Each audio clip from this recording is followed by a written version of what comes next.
Ayiwa bi journée ne bɛ foli kɛ aw ye aw minnu sera yan nɔ ka na an lamɛn kunnafoni nafa ka bon bi kosɛbɛ bɔ kun ye dɔn de n'a fɔra ko su ni tile an bɛ ka baara kɛ minnu ye n'o ye malidenw ye n'u an ka kɛtaw dɔn ka ɲɛsin u ma a ma nɔgɔn maliyɛnw k'a dɔn fɛn minnu bɛ yen nɔ don o don fɛɛrɛ la don o don taabolo kura la don o don nɔgɔya la ka ɲɛsin u ma u ka don o don latigɛ taabolo kɔnɔna na n'o fɛɛrɛ kura minnu bɛ to ka na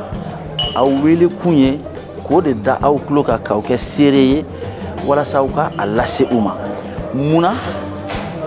don o don Orange Money bɛ mɔnɛ kura de bɔ Orange Mali bɛ mɔnɛ kura de bɔ don o don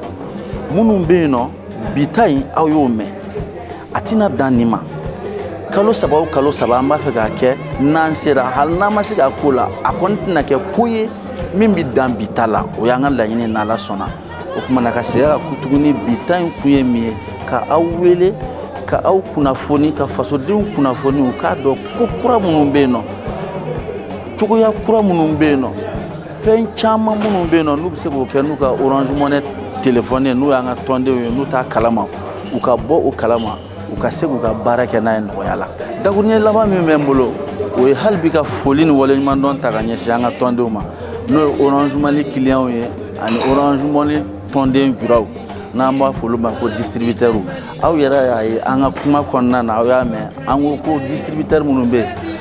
fo distributeur 100,000 n'o y'an ka tɔnden juraw ye u ni ce u yɛrɛ ye an b'u fo kosɛbɛ ka faso den bɛɛ fo minnu dara an na k'a fɔ k'u k'a dɔn k'a fɔ don o don n'an ma fɛn min fara cɛsiri kan ka lase u nimisi wasali ma an tɛ foyi bɔ a la